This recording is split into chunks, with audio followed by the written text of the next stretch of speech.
Praise the lord. ప్రభువైన యేసుక్రీస్తు నామములో అందరికీ శుభము, జయము కలుగును గాక. ఆమేన్. దేవుడు మన హృదయములను తృప్తిపరిచి, మన హృదయములను ఆనందముతో తెప్పరిల్ల చేయును గాక. ఆమేన్. దేవుడు మనకు ఈరోజు ఇచ్చిన వాక్య భాగం. యాకోబు రాసిన పత్రిక 1వ అధ్యాయము 2వ వచనం మరియు 3వ వచనం. నా సహోదరులారా, మీ విశ్వాసమునకు కలుగు పరీక్ష ఓర్పు పుట్టించునని ఎరిగి, మీరు నానా విధములైన శోధనలో పడినప్పుడు అది మహానందమని ఎంచుకొనుడి.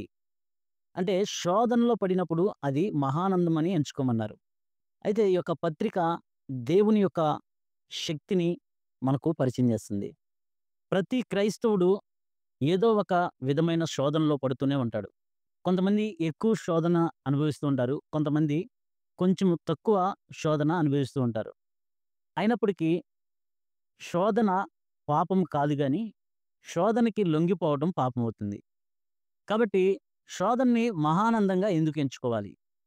శోధనను జయించాలంటే ఏం చేయాలి?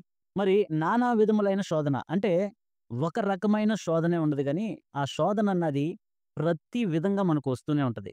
ఒక్కొక్కళ్ళకి ధన రూపంలో వస్తుంది. ఒక్కొక్కళ్ళకి అనారోగ్య రూపంలో వస్తుంది. ఒక్కొక్కళ్ళకి ఒక్కొక్క రకముగా, ఒక్కొక్కళ్ళకి ఉద్యోగంలో శోధనొస్తుంది. ఒక్కొక్కళ్ళకి వ్యాపారంలో శోధనొస్తుంది. ప్రతి ఒక్కరికి శోధనుంటది. ప్రతి ఒక్క క్రైస్తవుడికి శోధనుంటుంది.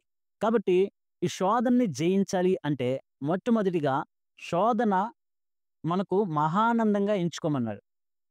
ఎందుకు మహానందంగా ఎంచుకోమనంటే, మీరు సంపూర్ణులను, అనునాంగులను ఏ విషయంలోనైనాను కొదువ లేని వారై ఉండునట్లు ఓర్పు తన క్రియలను స్వతంత్రించుకొననీయుడి. అంటే ఓర్పు తన క్రియలను కొనసాగింపనీయుడి. అయితే శోధనని జయించాలంటే మనము కొన్ని లక్షణాలు కలిగి ఉండాలి. ఆ లక్షణాలను మనం ఒక్కొక్కటిగా చూస్తే, మొదటిగా యోబు గారు శోధన గురించి ఏమన్నారంటే, ఆయన నన్ను శోధించిన తరువాత నన్ను సువర్ణంగా మారుస్తాను అని చెప్పి యోబు గారు అన్నారు. అయితే మరి శోధన తర్వాత మనం సువర్ణంగా మార్చబడుతున్నామా? అయితే ఈ శోధన ఎందుకు వస్తుంది? శోధన మనుషులకు కలుగు శోధన కొంచెమే ఉంటది. అంటే దేవుడు అనుగ్రహించినంత వరకు, దేవుడు అంగీకరించినంత వరకు మాత్రమే ఉంటది. తర్వాత కొద్దిగా ఎక్కువగానే అవ్వదు. ఎంటుక వాసు గూడా ఎక్కువ అవ్వదు అని దేవుడు చెప్పారు. అయితే ఈ శోధన అన్నది అపవాది ద్వారా వస్తది. వాని యొక్క క్రియల ద్వారా వస్తది. అనేక రకములుగా ఉంటది. ఈ శోధన ఎవరికైతే వస్తుందో వాళ్ళు జయించడానికి దేవుడు కొన్ని మార్గాలను చెప్పారు. దేవుడు ఆ శోధన ఎందుకు వస్తుందని కొన్ని విషయాలు చెప్పారు. శోధన ఎందుకు వస్తది? అపవాది ద్వారా వస్తది. సొంత దురాలోచనల వల్ల, దురాశల వల్ల, లోకంలో ఉన్న శరీరాశ, నేత్రాశ, జీవపు డంబం వల్ల, మరికొన్ని చెడ్డ స్నేహముల ద్వారా వస్తది గానీ, దేవుని నుండి వచ్చేది మాత్రం కాదు. కాబట్టి శోధన మనకొచ్చినప్పుడు అది మహానందంగా ఎందుకు ఎంచుకోవాలి అంటే, 1వ అధ్యాయం 6వ వచనం చూద్దాం.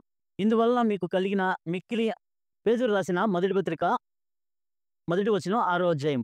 పేతురు గారు రాసిన మొదటి పత్రిక, మొదటి అధ్యాయం 6వ వచనం మరియు 7వ వచనం చూద్దాం. ఇందువలన మీరు మిక్కిలి ఆనందించుచున్నారు గాని, అవసరమైన అవసరమును బట్టి నానా విధములైన శోధన చేత ప్రస్తుతమున కొంచెము కాలము మీకు దుఃఖము కలుగుచున్నది. నశించిపోవు సువర్ణము అగ్ని పరీక్ష వలన శుద్ధిపరచబడినట్లు గదా! అంటే శుద్ధపరచుచున్నది గదా! దానికంటే అమూల్యమైన మీ విశ్వాసము ఈ శోధనల చేత పరీక్షకు నిలిచినదై, యేసు క్రీస్తు ప్రత్యక్షమైనప్పుడు మీకు మెప్పును, మహిమను, ఘనతయు కలుగుటకు కారణమగును. శోధన వల్ల ఎందుకు ఆనందంగా ఎంచుకోవాలి అంటే, యేసుక్రీస్తు ప్రభువారు మనకు ప్రత్యక్షమైనప్పుడు మనకు మెప్పుయు, మహిమయు, ఘనతయు కలుగుటకు కారణమవుద్దంట ఈ శోధన. ఈ శోధనొచ్చినప్పుడు సువర్ణము అగ్నిలో ఎలా కాల్చబడుతుందో, అలా కాల్చబడినప్పుడు ఆ శోధనకి నిలిచి తళతళ మెరిసే బంగారం ఎలా అవుతుందో, ప్రతి విశ్వాసి, ప్రతి క్రైస్తవుడు ఈ శోధన అనుభవించినప్పుడు దేవుని యొక్క శక్తిని, దేవుని యొక్క మహిమను కనుగొని, దేవుని యొక్క అద్భుతమైన ఆశ్చర్యకరమైన కార్యాలను చూసి, మన విశ్వాసము మరి అంతకంతకు అభివృద్ధి చెంది అమూల్యమైన విశ్వాసంగా మనకు మారడానికి ఈ శోధనలు ఒక పరీక్షలాగా ఉపయోగపడతాయి. కాబట్టి యాకోబు గారు పేతురు గారు ఏమంటున్నారంటే, మీరు శోధనలో పడినప్పుడు అవి మహానందంగా ఎంచుకోండి. ఎందుకంటే ఆ శోధన, ఆ పరీక్షలన్నీ మీకు మేలు కలుగజేస్తాయి. ఏంటి ఆ మేలు కలుగజేస్తాయి అంటే, మీరు పరీక్షల్లో నిలిచేవారా? పడిపోయేవారా? అంటే శోధనలో కృంగిపోతారా? పడిపోతారా? వెనక్కి తిరిగి వెళ్ళిపోతారా? నిలుస్తారా? యేసుక్రీస్తు ప్రభువారు అనేక మంది ఆయన్ని వెంబడించినప్పుడు కొంతమందికి సూచక క్రియలు, అద్భుత కార్యాలు, ఆశ్చర్య కార్యాలు చేశారు. స్వస్థతలు చేశారు. చేయని వారు గూడా ఉన్నారు. యేసుక్రీస్తు ప్రభువుని వారిని గూడా వెంబడించలేక ఎనక తిరిగి వెళ్ళిపోయిన వారున్నారు. కాబట్టి శోధన వచ్చినప్పుడు మనం నిలిచి ఉంటామా? పడిపోతామా? పాపానికి గురైతామా? పరిశుద్ధులుగా ఉంటామా? అని కొన్ని పరీక్షలొస్తాయి కాబట్టి, ఆ పరీక్షల్లో మనం నిలిచినప్పుడు పరిశుద్ధులుగా, విశ్వాసులముగా, దృఢమైన విశ్వాసులుగా మనం తయారు కావడానికి ఈ యొక్క శోధనలు మనల్ని పరీక్షగా ఆ యొక్క పరీక్షల్లో మనం నెగ్గేటట్లుగా ఉండుటకు దేవుడు కృప దయచేస్తారు. ఆ కృపను పొందుకొని, ఆ శక్తిని పొందుకొని శోధన జయించే వారిగా ఉండాలి. కాబట్టి శోధన దేవుడు మన జీవితంలో ఒక్కొక్కసారి అంగీకరిస్తాడు. ఆ శోధనను జయించేవారుగా ఉండాలి. ఆ శోధనను జయించుటకు ఆయన శక్తిమంతుడు. ఆయన మనకు సహాయం చేస్తారు. ఆయన ఎలా శోధన జయించాడో మనము గూడా శోధనను జయించడానికి ఆయన తన శక్తిని మనకు అనుగ్రహిస్తారు. ఆ శక్తి కొరకు కనిపెట్టుకొని శోధనలో నిలబడి ఉంటే పరలోక రాజ్యంలో మనకు ఘనత, మహిమ, మెప్పు కలుగుతుంది. ఇట్టి కృప దేవుడు మనందరికీ దయచేయునుగాక. మన కుటుంబంలో ఉన్న వారందరికీ దేవుడు దయచేయునుగాక. కృపగల దేవ, దయగల తండ్రి, కనికరం కలిగిన ప్రభువా, మా ప్రియమైన, ఘనమైన పరలోకపు తండ్రి, పరిశుద్ధమైన గొప్ప దేవ, మీకు వందనాలు, స్తుతులు, స్తోత్రాలు చెల్లించుచున్నాం. ప్రభువా, మీరు నానా విధమైన శోధనలో పడినప్పుడు మహానందంగా ఎంచుకోమన్నారు.